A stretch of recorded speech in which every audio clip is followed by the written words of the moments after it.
నమస్తే welcome to our channel నేను మిషాల్ని మాజీ సీఎం జగన్మోహన్ రెడ్డి సర్వసభ్య సమావేశంలో 10 మంది ఎమ్మెల్యేలతో మాట్లాడుతూ అసెంబ్లీకి మీరు వెళ్ళాలనుకుంటే వెళ్ళండి మీకు తోడు నేను పెద్దిరెడ్డి రామచంద్రారెడ్డిని పంపిస్తా లేదంటే పార్టీకి 11 మంది ఎమ్మెల్యేలు రాజీనామా చేద్దాం అన్న వ్యాఖ్యలు జగన్మోహన్ రెడ్డి దుమారం రేపుతుంది మరి ముఖ్యంగా చూసుకుంటే ఇక జగన్మోహన్ రెడ్డి ఎంపీగా పోటీ చేస్తారంట అసలు నిజంగా చూసుకుంటే జగన్మోహన్ రెడ్డి వ్యూహం ఏంటి ఎటు దారి తీస్తుంది అసలు పార్టీ పరిస్థితి ఏంది జగన్మోహన్ రెడ్డికి ముందే తెలిసిపోయిందా పార్టీకి నెక్స్ట్ 2029లో వస్తుందా రాదా ఇలాంటివన్నీ చర్చించే ముందు స్టూడియోలో ఉన్నారు సీనియర్ జర్నలిస్ట్ దుర్గకుమార్ గారు ఉన్నారు వారిని అడిగే విషయాలను తెలుసుకునే ప్రయత్నం చేద్దాం నమస్కారం సార్ నమస్కారం మా శాలిని మన వీక్షకులు సార్ 3 days నుంచి ఏపీ అసెంబ్లీ సమావేశాలు జరుగుతున్నాయి ఈ జరుగుతున్న నేపథ్యంలో జగన్మోహన్ రెడ్డి ఎమ్మెల్యేలతో హాజరు కాలేదు అయితే ముఖ్యంగా వాళ్ళు తాడేపల్లిలో మీటింగ్ జరుపుకుంటే ఎమ్మెల్యేలతో ఇది 2 days నుంచి జరుగుతుంది ఈ జరుగుతున్న నేపథ్యంలో జగన్మోహన్ రెడ్డి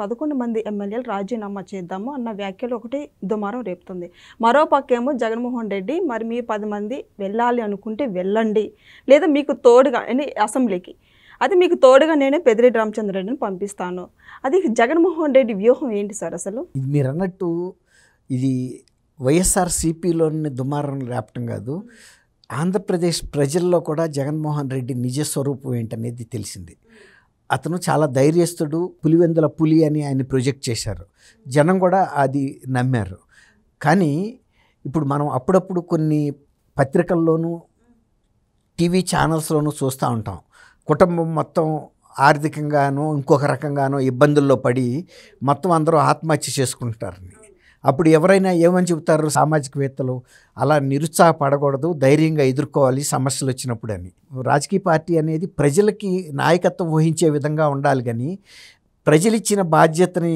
వదిలేసి మేము పారిపోతాం అంటే ఇంకా ఎప్పుడైనా ఆ రాజకీయ పార్టీకి ప్రజలు భవిష్యత్తులో ఒక బాధ్యతను అప్పగిస్తారు ఎవరన్నా పరిపాలన చేయమని కానీ ప్రతిపక్షంగా ఉండమని కానీ ఏది బాధ్యత ఇచ్చినా సమంగా తీసుకుని చేయాలి దాన్ని పూర్తి బాధ్యతతో నిర్వర్తించాలి ఎక్కడైనా ఇప్పుడు వరకు జరుగుతుంది అదే ఒక్కోసారి పెద్ద రాజకీయ జాతీయ పార్టీలు కూడా ఇద్దరే సభ్యులు గెలుపొందినప్పుడు కూడా వాళ్ళు లోక్సభలో కూర్చుని ప్రజల సమస్యల మీద పోరాడారు ఇద్దరు సభ్యులైనా అది బీజేపీ అటల్ బిహారీ వాజ్పేయి గారు ఒకప్పుడు హన్మకొండ తెలంగాణలో వరంగల్ పక్కన ఉండే హన్మకొండ నియోజకవర్గం నుంచి జంగారెడ్డి గారు అది బాధ్యత అంటే అంతేగాని 11 మంది సభ్యులు మూకుమ్మడిగా రాజీనామా చేస్తానంటే నువ్వు ఒక ప్రతిపక్ష నాయకుడు హోదాలో ఉండి ఎమ్మడబెట్టుకెళ్ళి ప్రజల తరపున పోరాడతావని నీకు ఇచ్చారు కానీ నువ్వు మూకుమ్మడిగా కనుక రాజీనామా చేస్తావనే ఉద్దేశం మీద ఉంటే ఆ 164తో పాటు అసలు ఆ 11 కూడా కూటమి ప్రభుత్వానికే ఇచ్చేస్తే 175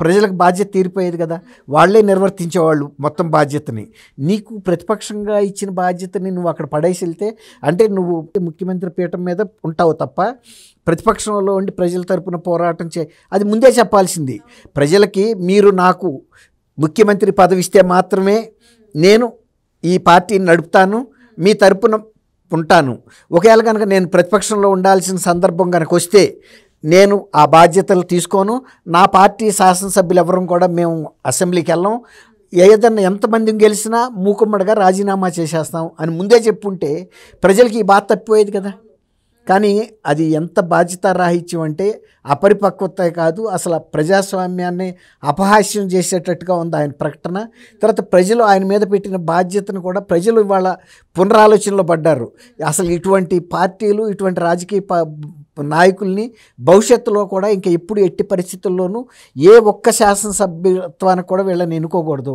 ఇంకా పైగా నేను రాను మీరు వెళ్తే వెళ్ళండి నేను పెద్దిరెడ్డి రామచంద్రారెడ్డిని ఆయన వాళ్ళు కురుక్షేత్రంలోకి వెళ్తున్నారా నువ్వు ప్రజల సమస్య కోసం సమస్యలకి దేవాలయంగా భావించి అసెంబ్లీకి వెళ్తున్నారు ఆయనకి పెద్దిరెడ్డి రామచంద్రారెడ్డి లేకపోతే వెళ్ళలేరా వాళ్ళు శాసనసభ్యులు ప్రతి వాళ్ళు ఒక గౌరవ సభ్యుడిగా ఎన్నికైన తర్వాత వాళ్ళ హక్కు వెళ్ళటం అది ఒక పెద్ద హోదా ఒక శాసనసభ్యుడు శాసనసభలోకి వెళ్ళటం ఆ హోదాను కూడా అనుభవించకుండా చేసి నువ్వు నేను కావాలంటే మీకు పెద్దిరెడ్డి రామచంద్రారెడ్డిని పంపితే పెద్దిరెడ్డి రామచంద్రారెడ్డి ఏమన్నా 10 అడుగులు కత్తి పట్టుకుని వెళ్ళి ఆడ తరపున ఏమన్నా నిలబడతాడా అప్పుడు చంద్రబాబు నాయుడు గారి చేతిలో కూడా వివేకానంద రెడ్డి గారిని హత్య చేశాడని సాక్షి పత్రికలో ఇంత పెద్ద ఎత్తున కింద నుంచి పైరాక ఒక ఫోటో వేశారు ఆయన ఏదో కత్తి పట్టుకుంటే వివేకానంద రెడ్డి గారి రక్తం జలజలా కారి కింద పడుతున్నట్టు పెద్దిరెడ్డి రామచంద్రారెడ్డి ఎందుకంటే పెద్దిరెడ్డి రామచంద్రారెడ్డి అన్న సెక్యూరిటీ పర్సనా ఏమన్నా మిలిటరీలో పనిచేశాడా, అంతకుముందు ఏమైనా పోలీసా, ఆయన సెక్యూరిటీ బాధ్యతలు నిర్వర్తిస్తాడా ఎమ్మెల్యేస్కి?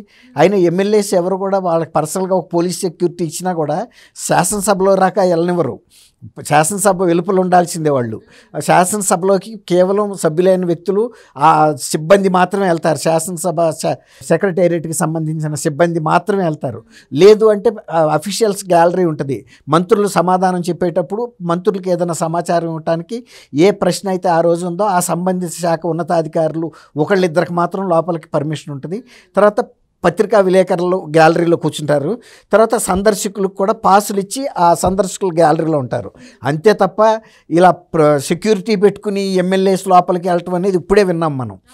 ఉండాళ్ళలో పెద్ద ఎవరన్నా కనుక చిన్నపిల్లల్ని కనుక పెద్దవాళ్ళు వెళ్తారే, నేను తీసుకెళ్తాను నిన్ను మార్కెట్కి తోడు పంపుతారు చూసారా, ఆ విధంగా మాట్లాడుతున్నారు. అంటే వాళ్ళ శాసనసభ్యుల వ్యక్తిత్వాన్ని ఆయనే దిగదారుస్తున్నాడు. అంటే వాళ్ళు స్వయంగా వెళ్ళలేరనమాట. ఎవరో ఒక వ్యక్తి సహాయకులు కావాలి అతనికి. అంటే వాళ్ళని ఎన్నుకున్న ప్రజాప్రతినిధుల యొక్క విజ్ఞతను కూడా ప్రశ్నించే పరిస్థితి వచ్చింది. అంటే అంత అపరిపక్వమైన వ్యక్తుల్ని వాళ్ళు ఆ శాసనసభ నియోజకవర్గాల్లో ప్రజలు ఎన్నుకున్నారనమాట. అంటే వాళ్ళు శాసనసభలోకి స్వయంగా వెళ్ళలేరు. వాళ్ళకు ఒక పెద్ద మనిషి కావాలి, ఒక పెద్ద ఆయన తోడు నీడ, లేకపోతే ఒక రక్షణగా. ఇది చాలా అసందర్భంగా ఉంది. రెండోది, ఈ బాధ్యతను వదిలిపెట్టి నేను లోక్సభకు పోటీ చేస్తాను. నువ్వు లోక్సభకు పోటీ చేయి, అంతర్జాతీయ సభలు ఏమి ఉంటే కూడా పోటీ చేయి, కానీ ఇప్పుడు ఇచ్చిన ఇది ఏంటో చెప్పు. ఒకవేళ కనుక ఈ శాసనసభ్యుడిగా నీకు ఇచ్చిన బాధ్యత ప్రతిపక్ష హోదా ఇవ్వకపోయినా ప్రతిపక్ష తరపున కూర్చోమన్నారు కదా, బహిరంగ క్షమాపణ చెప్పు. ఎట్లా, మీరు ఇచ్చిన 11 మంది శాసనసభ్యులతో నేను ప్రతిపక్షంగా వెళ్ళి కూర్చునే పరిస్థితి లేదు, నా సభ్యులు కూడా వెళ్ళలేరు, వాళ్ళు ఒంటరిగా వెళ్ళాలంటే నేను పెద్దిరెడ్డి రామచంద్రారెడ్డి లాంటినో ఒక తోడిచ్చి పంపాల్సిన పరిస్థితి వచ్చింది. కాబట్టి మేమందరం మూకుమ్మడిగా రాజీనామా చేస్తున్నందుకు మమ్మల్ని క్షమించండి. మళ్ళీ మీరు ఆ నియోజకవర్గాల్లో జరిగే ఉప ఎన్నికల్లో సమర్థులైన వ్యక్తుల్ని, ఎవరైతే స్వయంగా శాసనసభలోకి వాళ్ళంతటి వాళ్ళు వెళ్ళగలుగుతారో అటువంటి వ్యక్తిత్వం ఉన్న వ్యక్తుల్ని, ధైర్యం గల వ్యక్తుల్ని, విఘ్నత గల వ్యక్తుల్ని, శాసనసభలో మీ సమస్యల్ని ప్రస్తావించగలిగిన వ్యక్తుల్ని పంపండి. జరిగిన దానికి క్షమించమని నేను మిమ్మల్ని కోరుకుంటున్నానని చెప్పాలి. సార్, ఇప్పుడు చర్చ ప్రజల నుంచి వస్తుంది. వైసీపీ పార్టీ సలహాదారు సజ్జల రామకృష్ణారెడ్డి మొన్నటి వరకు పార్టీ ఓడిపోయినా కూడా మొన్నటి వరకు కూడా పక్క నుండి నడిపించుకుంటూ మాట్లాడుతూ వస్తున్న సజ్జల రామకృష్ణారెడ్డి ఇప్పుడు పక్కన పెట్టినట్టేనా? అంటే ఇప్పుడు ఎమ్మెల్యేలు అసెంబ్లీకి వెళ్తే మీకు తోడుగా పెద్దిరెడ్డి రామచంద్రారెడ్డిని పంపిస్తానన్న వ్యాఖ్యలు ఇప్పుడు జనంలో కూడా దుమారం రేపుతుంది. మరోపక్క ఇప్పుడు 11 మంది 10 మంది ఎమ్మెల్యేలు రాజీనామా చేస్తే వాళ్ళ పరిస్థితి ఏంది అసలు? ఫస్ట్ వాళ్ళ రాజకీయ భవిష్యత్తు ఏముండదమ్మా. ఇప్పుడు ఒకసారి బాధ్యతగా మిమ్మల్ని ఎన్నుకుని పంపించిన తర్వాత మేము శాసనసభలో ఒక్కరోజు కూడా వెళ్ళలేదు, 1 గంట కూడా వెళ్ళలేదు, మళ్ళీ వచ్చి మమ్మల్ని ఎన్నుకోమంటే నువ్వు ఎందుకు పనికొస్తావురా, ఏం పీకటానికని అడగరా వాళ్ళు? నువ్వు అక్కర్లేదు, నువ్వు పీకింది చాలు, పక్కకు రా అని ఎవరినో కొత్త వాళ్ళని ఎన్నుకుంటారు. అందుకే నేను చెబుతున్నా, చెప్పిన దాన్ని బహిరంగ క్షమాపణ చెప్పి నువ్వు రాజకీయ పార్టీని మీరు అడిగారు, సజ్జల రామకృష్ణారెడ్డి శాసనసభ్యుడు కాదు కదా, ఆయన ఎప్పుడు గ్రామ పంచాయతీ మెంబర్గా కూడా ఎన్నికవ్వలేదు, ఆయనేమి వెంబడి పెట్టుకుని వెళ్ళలేడు కదా. ఇప్పుడు ఆయన చేయాల్సిన పని ఏంటంటే, నిజంగా కనుక ఆయన పార్టీ శ్రేయోభిలాషి, నిజమైన సలహాదారు, విఘ్నత గల వ్యక్తి, హోదా కలిగిన వ్యక్తి అయితే కనీసం జగన్మోహన్ రెడ్డికి బహిరంగంగా, ఇదేం చెవిలో చెప్పాల్సిన అంశం కాదు, నేను మీ పార్టీకి ఇప్పుడు రాక సలహాదారుగా ఉన్నాను, అనేక విమర్శలు నా మీద వచ్చినాయి, ఈ ఓటమికి కూడా 11 మంది సభ్యులు గెలవటం కూడా నన్నే బాధ్యతగా అన్నారు, ఇప్పుడు ఈ 11 మంది కూడా వెళ్ళటం లేదు, వెళ్ళకపోవటానికి కూడా కారణం నేనే మీకు సలహా చెబుతున్నా అనే భ్రమ ప్రజల్లో ఉంది. కాబట్టి ఇంతకుముందు కూడా ఇలాగే ఒక సలహాదారుగా నియమిస్తే కె రామచంద్రమూర్తి గారిని సాక్షి నుంచే ఈయనతో పాటే నియమించారు. ఆయన జగన్మోహన్ రెడ్డి చేస్తున్న నిర్వాహకం చూసి ఇటువంటి వ్యక్తి దగ్గర సలహాదారుగా ఉంటే నా ప్రతిష్ట కూడా దెబ్బతింటుందని సలహాదారుడిగా నియమించిన 1 నెల రోజుల్లోపే నేను ఆయన పదవికి రాజీనామా చేశాడు. 1 నెల రోజుల్లోపే ఆయనకు అర్థమైపోయింది, ఈయనకి మన సలహాలు అక్కర్లేదు, ఇటువంటి ముఖ్యమంత్రికి సలహాదారుగా ఉంటే మన్న కూడా తిడతారు అని. ఇప్పుడు ఇనుముతో పాటు నిప్పు కనుక సమ్మిడి దెబ్బలు తిందంటారు. ఇప్పుడు సలహాదారుగా సజ్జల రామకృష్ణారెడ్డి బహిరంగంగా ఆయనతో ఏం చెప్పాలంటే, ఇటువంటి సలహాలు నేను ఇచ్చారనుకుంటారు కాబట్టి నేనైతే మిమ్మల్ని బహిరంగంగా వెళ్ళమని కోరుతున్నాను, ఒకవేళ కనుక మీరు వెళ్ళకపోతే ఇటువంటి పార్టీకి శాసనసభకే వెళ్ళని వ్యక్తులకి నేను సలహాదారుగా ఉండి కూడా నిష్ప్రయోజనం, కాబట్టి నేను ఆ పదవి నుంచి వైదొలుగుతున్నానని గౌరవంగా పక్క తొలగాలి. ఇప్పుడు పార్టీ అసలు ఎవడో శాసనసభ్యుడే లోనికి వెళ్ళినప్పుడు ఇక ఈసారి పోటీ చేసే ఉద్దేశం కూడా వాళ్ళకి లేదంటే కదా.